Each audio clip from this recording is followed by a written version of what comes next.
President Trump did not rule out using military force to acquire Greenland from Denmark.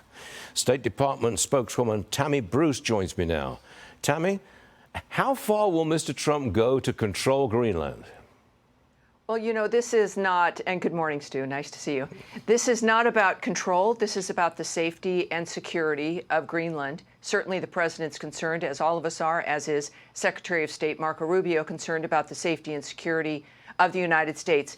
And Greenland's position clearly indicates that they're in a strategic position that matters to the whole world, to say the least. And at the same time, I think we know that, as the president has said often, as the Secretary of State has noted, that Greenland, we care about Greenland's security. We know that, of course, its future is in the hands of Greenlanders. But the fact is that they are in a very important position. And we understand that for them, it's important safety and security, especially as China and Russia are looking to have more influence and more investment in that area. And that's not good, of course, for the safety or prosperity of the United States. And it certainly doesn't seem to be so for Greenlanders either. Trump says he is, and I'm using his words, pissed off with Putin and how he's handling peace talks. Watch this. I know you've seen it, Tammy. Watch this. Sure. Would you say your relationship with Vladimir Putin is at its lowest point right now?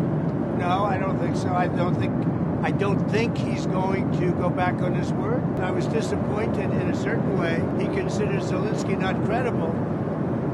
He's supposed to be making a deal with him, whether you like him or you don't like him. So I wasn't happy with that. Is there a deadline for Russian President Vladimir Putin to agree to a ceasefire? It's a psychological deadline. If I think they're tapping us along, I will not be happy about it. Tammy, can you tell us what's likely to happen next, especially if Russia doesn't come to the peace talk table? Well, you know, of course, I have been a supporter and love the president. I think all of us Americans have made it clear what they want and when they elected President Trump. And, of course, the people he's chosen for his cabinet, as I'm the spokesperson for the State Department. But I think that certainly with Secretary Rubio's involvement in the negotiations between us with summits with Russia separately and then with Ukraine separately, and the involvement of the United States through President Trump's vision and leadership, that, you know, we are serious about this. This is a hallmark of the administration itself. The president has made it clear he wants peace. The carnage has got to stop. This is effectively a dynamic where it's a meat grinder, and that the world wants this situation to stop. Clearly, though, at the same time, the president has options, as we know, and he is someone who makes his opinion clear, but also takes action in implementing the nature of what he wants.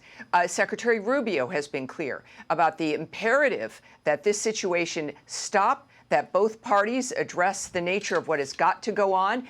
And the United States has clearly made a tremendous commitment to help make that happen. And at this point, it doesn't seem like there's anything that should stop that. And I think President Trump, as well as Secretary Rubio, are going to continue to make that clear.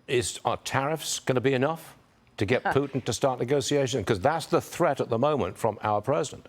Right, right. You know, the president's point of view, the nature of what he sees with the bird's eye view of the nature of what's happening on this planet, what works, what doesn't. We saw that he understands what works, not just in his first term, but in his life as a businessman, being the best deal maker in the world. He knows what people are reacting to. And the good news is that while the previous administration did not speak to Russia at all, President Trump understands that you've got to discuss things with individuals directly. The Secretary of State, Marco Rubio, understands the imperative of seeing people face to face and engaging with them for the sake of what the world wants, for the sake of humanity, and for trying to make sure that people who are alive today will be alive tomorrow. That is this administration's goal. And if anybody can make it happen, there's really only one person who can, and that is Donald Trump. So whatever his decisions are, I think obviously all the players in this situation should take seriously. Trump will reportedly travel to Saudi Arabia in May. That would be his first trip abroad in his second term. What's the objective of that trip? Well, you know, he's been there before. He's had a great relationship with Saudi Arabia. We know with Secretary of State Marco Rubio, I've twice have been to Saudi Arabia with him, as they have been excellent partners in this effort to stop this conflict between Ukraine and Russia. So they have one of the few places, I think, that actually have a good relationship with both of the parties involved. And that has allowed us to get a lot done.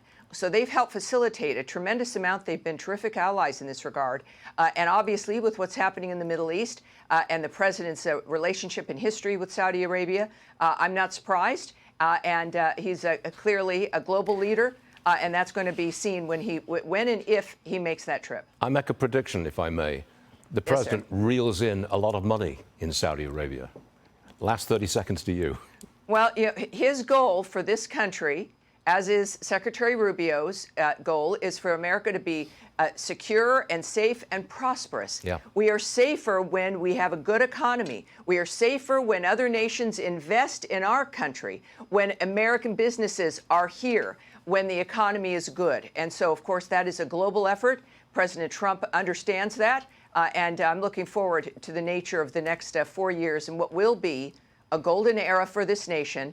And what Americans finally can look forward to the future as one they can trust. We're all looking forward to this. Tammy Bruce. Indeed. Thanks for being with us. We'll see you again soon. Thank you, sir. Yes, ma'am. Thank you.